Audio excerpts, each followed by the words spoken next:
All right, all right, all right. Good afternoon. All right, everyone, thank you so much for your time and attention. We're going to get the afternoon session started now, so if you would please take your seats. I'd like to welcome those of you who are joining us for the afternoon session, and welcome back those of you who've been here all morning. My name is Uche Akabandu. I'm at Meals on Wheels America, where I direct project management and outcomes research work. It's my pleasure to be a part of this session today and to welcome you to the Emerging Insights session of this meeting.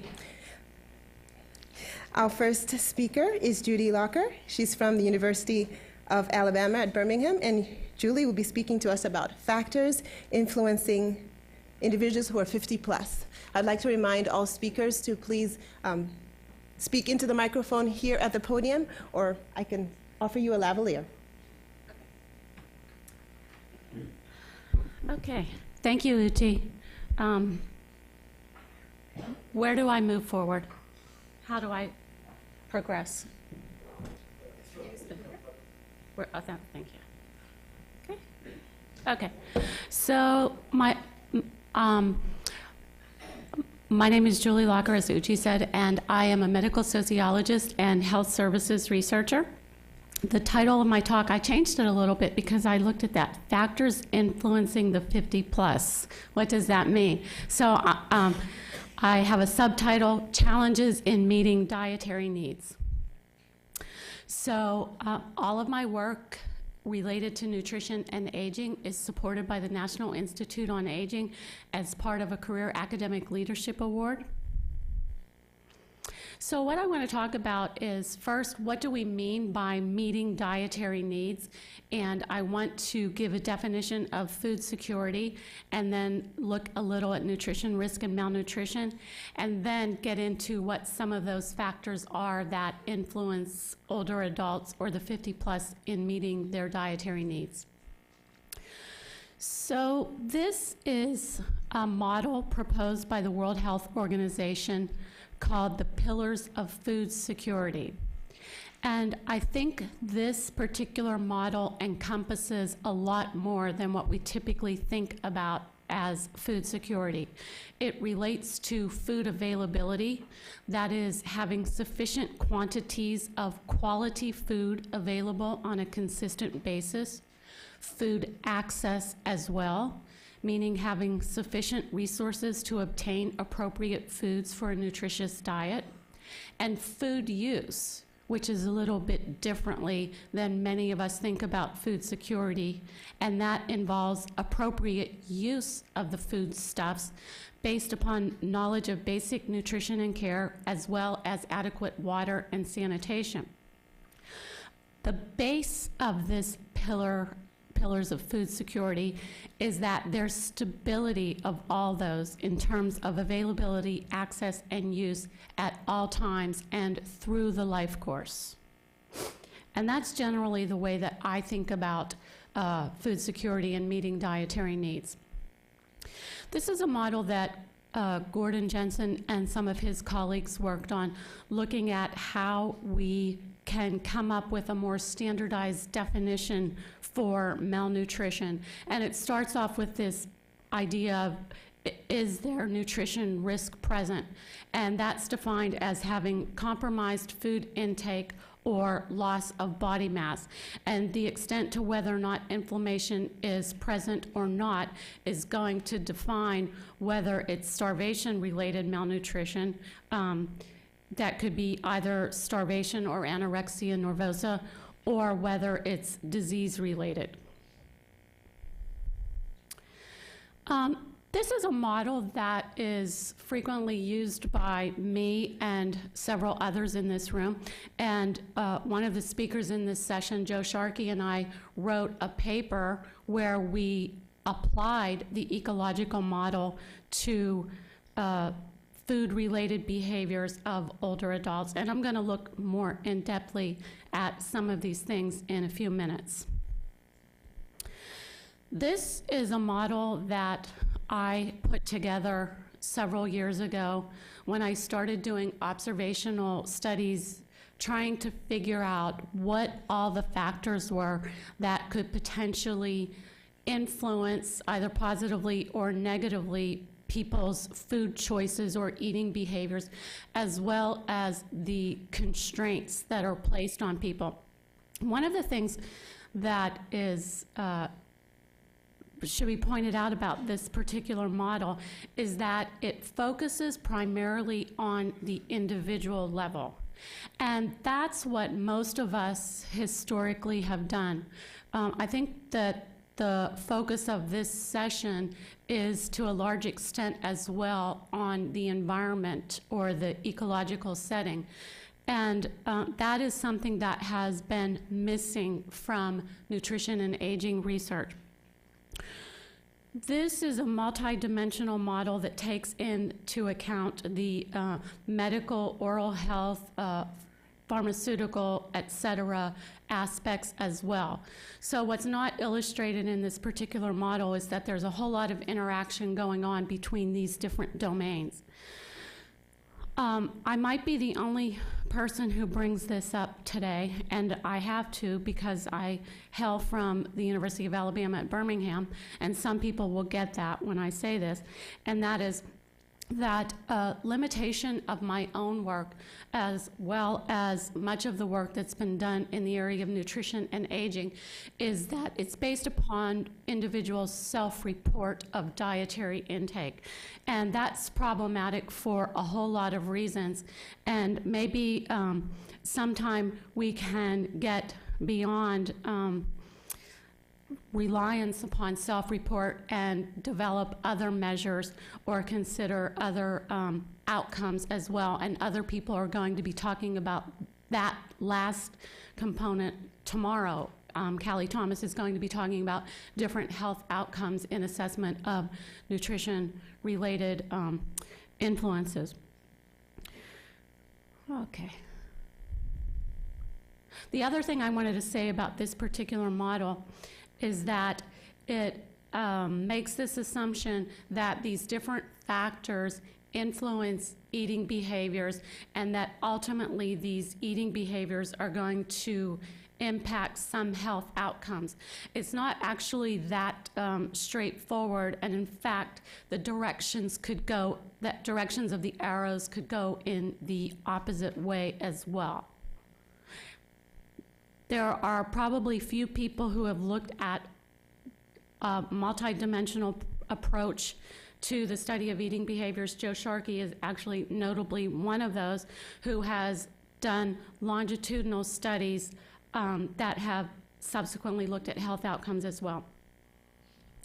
So I thought I would stop for a moment and talk about what exactly food choices are, because that's basically what we've been talking about without actually saying it when we're talking about dietary intake and eating behaviors, nutrition, et cetera. It all boils down to individual choices.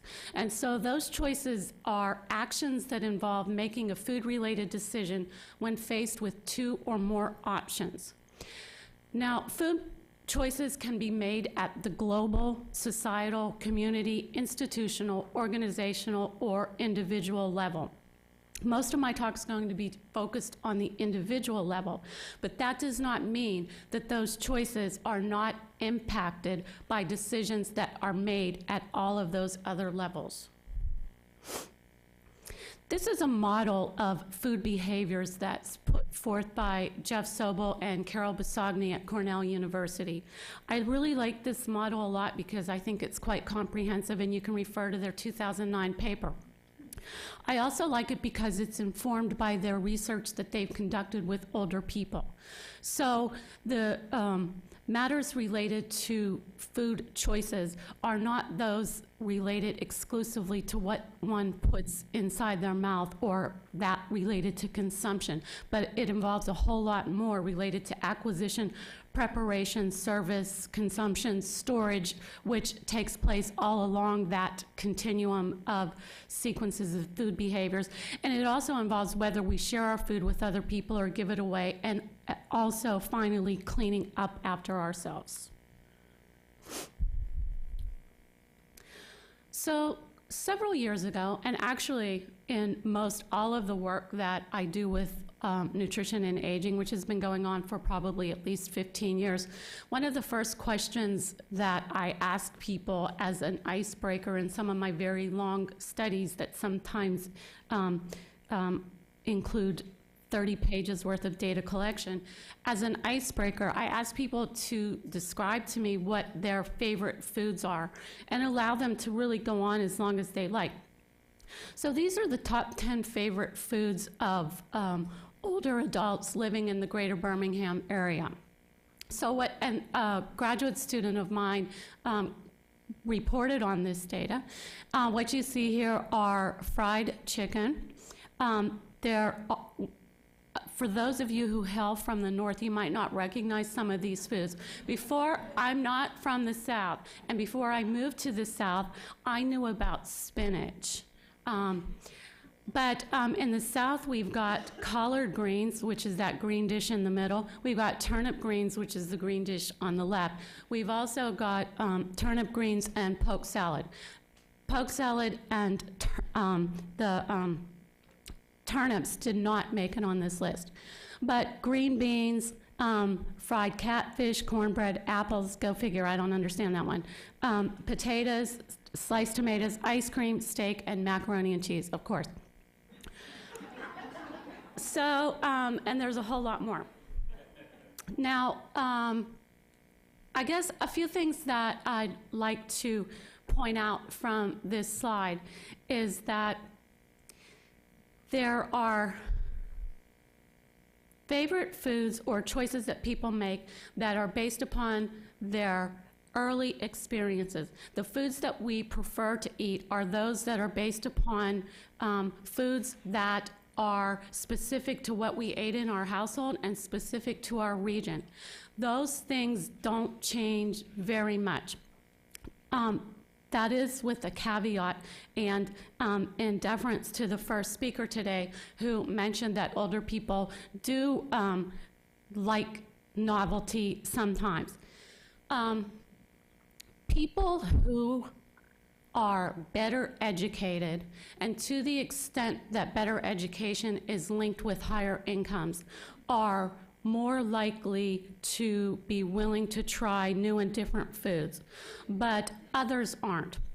If you look at this study, which appeared in the journal Appetite, what we found was that regardless of your educational or income status, or gender for that matter, that people's top favorite foods remain the same, regardless of those individual socioeconomic characteristics. However, persons with higher education and higher incomes had a greater repertoire of foods that they described as being amongst their favorite foods.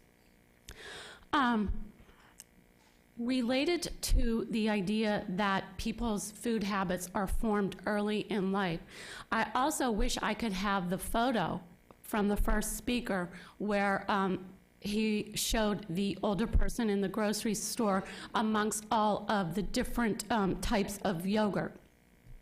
I'm only going to be 52 this Friday, and I remember a time when it was difficult in some grocery stores to even find yogurt.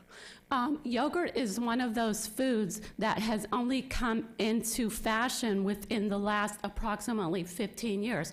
So that is not actually a food that older people consume in as great quantity as younger persons, despite its potential health benefits, for example, to the gut, as the last speaker talked about.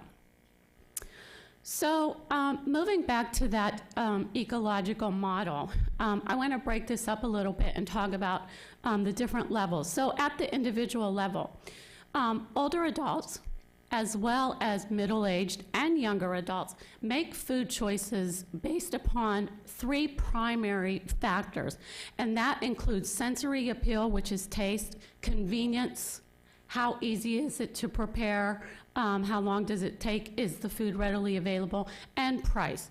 And to a lesser or greater extent, depending upon individual characteristics, especially including socioeconomic status, some of those things matter more or less, but that pretty much cuts across the board.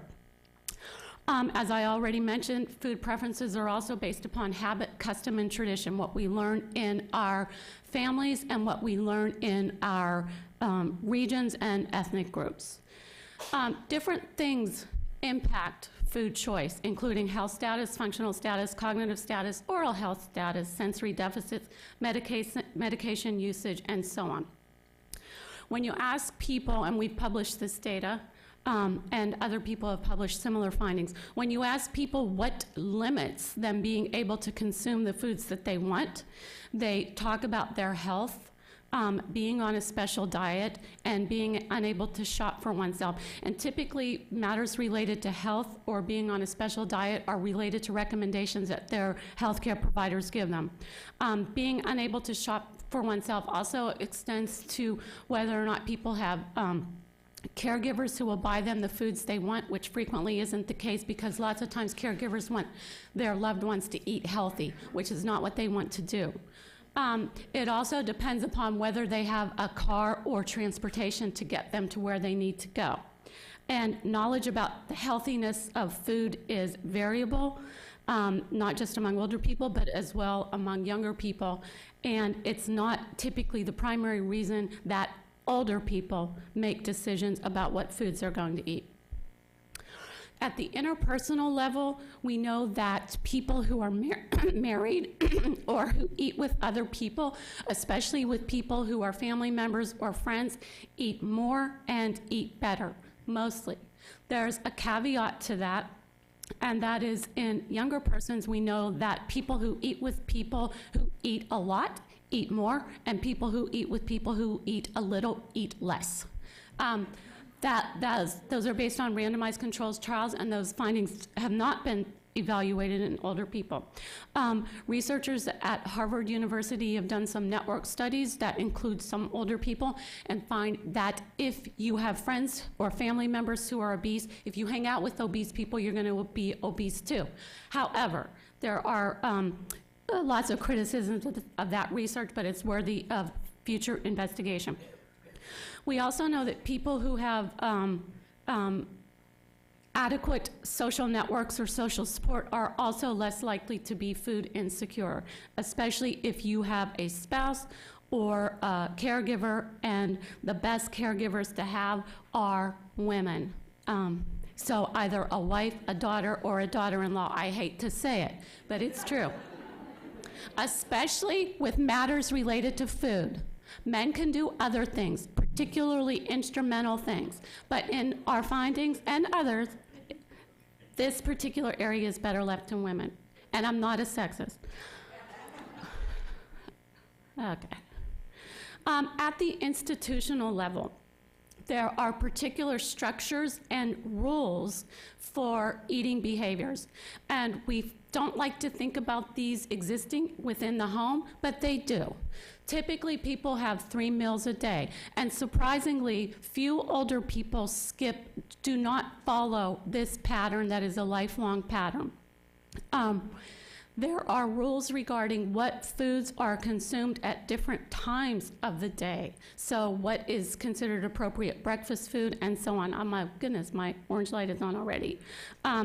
There are lots of rules in hospitals and other institutions, and when persons are sick and are placed on restrictive diets, they are more likely to have worse outcomes when they leave institutions and go back to the home. So there are long-term sequelae. Oh, there's someone we know, Richard Allman.